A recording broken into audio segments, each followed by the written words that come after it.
आज सर्वनाम।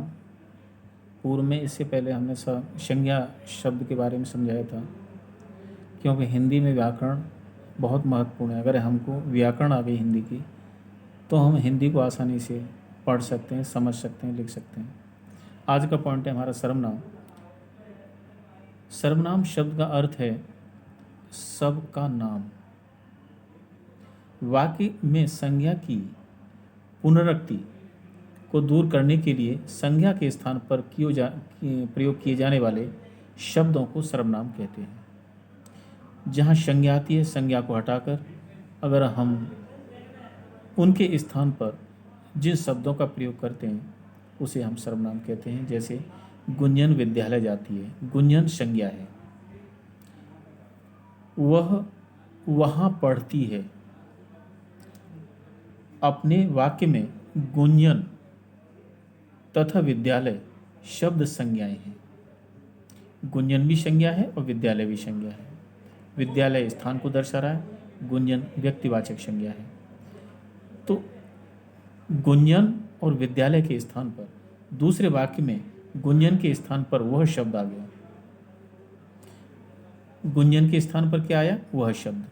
और विद्यालय के स्थान पर आया वहाँ, प्रयुक्त हो गया। अतः वह और वहाँ शब्द संज्ञाएं के स्थान पर प्रयुक्त हुए हैं, इसलिए इन्हें सर्वनाम कहेंगे।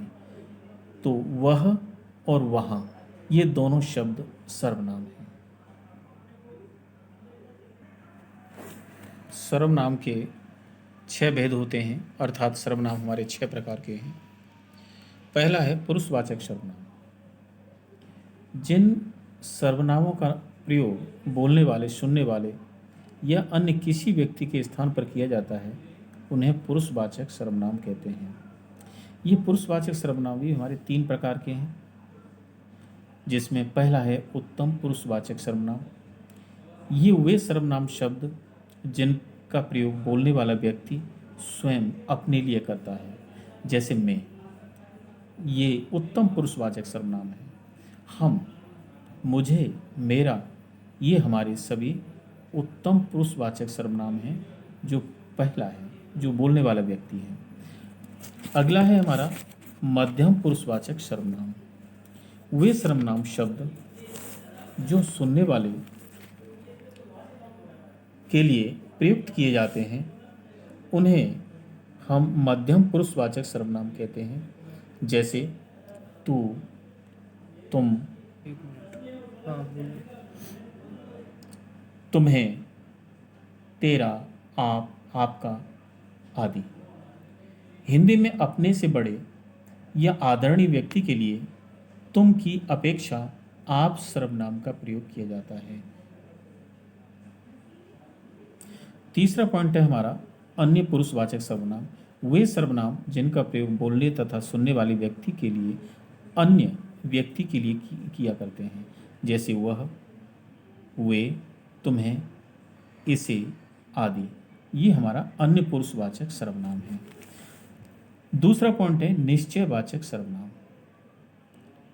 वे सर्वनाम जो किसी निश्चित व्यक्ति या वस्तु का बोध कराते हैं उन्हें निश्चयवाचक सर्वनाम कहते हैं।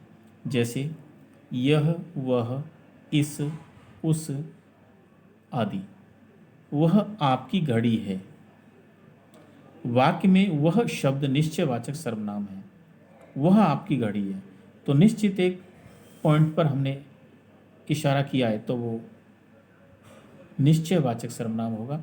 इसी प्रकार यह मेरा घर है में यह शब्द यह मेरा।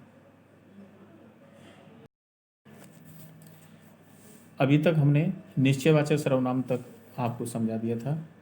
अब आज हमारा अगला पॉइंट है अनिश्चयवाचक सर्वनाम। जिसमें निश्चित कोई चीज़ नहीं होती है, जिसमें संदेह का बोध होता है, उसे अनिश्चयवाचक सर्वनाम कहते हैं। वे सर्वनाम शब्द जिनसे किसी निश्चित वस्तु, व्यक्ति का बोध नहीं होता बल्कि अनिश्चय की स्थिति बनी रहती है, उन्हें अनिश्चयवाचक सर्वनाम कहलाते हैं।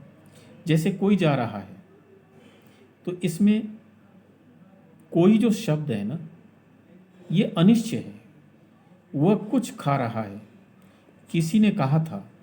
वाक्यों में कोई, कुछ, किसी शब्द अनिश्चयवाचक सर्वनाम है जिससे हमें कोई निश्चितता का बोध नहीं हो रहा है।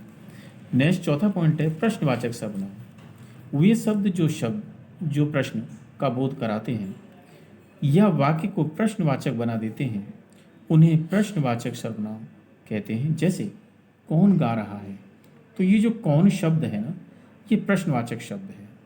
वह क्या लाया, तो इसमें क्या शब्द है ना, ये प्रश्नवाचक शब्द है। अगर हम क्या को हटा दें तो इस वाक्य का प्रश्न खत्म हो जाएगा। इसमें से अगर हम कौन हटा दें तो इसमें प्रश्न का शब्द खत्म हो जाएगा। जिसकी पुस्तक, किसकी पुस्तक पढ़ी है, उक्त वाक्यों में कौन, क्या, किसकी शब्द, ये सभी हमारे प्रश्नवाचक सर्वनाम हैं। संबंधवाचक सर्वनाम, वे सर्वनाम जो दो पृथक पृथक बातों के स्पष्ट संबंध को व्यक्त करते हैं उन्हें संबंधवाचक सर्वनाम कहते हैं। जैसे जो, वह, जो सो, जिसकी उसकी, जितना उतना आदि, ये सभी हमारे संबंधवाचक सर्वनाम हैं। उदाहरण के लिए ले लेते हैं, जो पढ़ेगा सो पास होगा।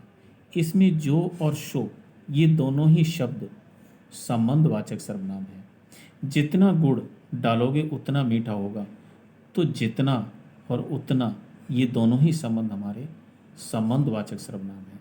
नेक्स्ट पॉइंट है छठवां, निजवाचक सर्वनाम। वे सर्वनाम जिन्हें बोलने वाला कर्ता स्वयं अपने लिए प्रयुक्त करता है उसे निजवाचक, निज माने अपना, हिंदी शब्द में जो निज शब्द आता है इसका अर्थ होता है अपना, निजवाचक सर्वनाम कहते हैं। आप, अपना, स्वयं, खुद आदि ये निजवाचक सर्वनाम हैं। मैं अपना खाना बना रहा हूँ, तो ये जो अपना शब्द है ना, ये निजवाचक सर्वनाम में आ गया। तुम अपनी पुस्तक पढ़ो, तो अपना, अपनी जो शब्द है ये हमारा निजवाचक सर्वनाम है। वाक्यों में अपना, अपनी शब्द निजवाचक सर्वनाम है। एक बार इसको पुनः समझ लो। नेक्स्ट है संबंधवाचक सर्वनाम हमारा, वे सर्वनाम जो दो पृथक पृथक बातों के स्पष्ट संबंध को व्यक्त करते हैं उसे संबंधवाचक सर्वनाम कहते हैं। जैसे जो, वह, जो सो, जिसकी उसकी, जितना उतना आदि संबंधवाचक सर्वनाम है। जैसे जो पढ़ेगा सो पास होगा। जो और सो ये दोनों ही शब्द हमारे संबंधवाचक सर्वनाम हैं।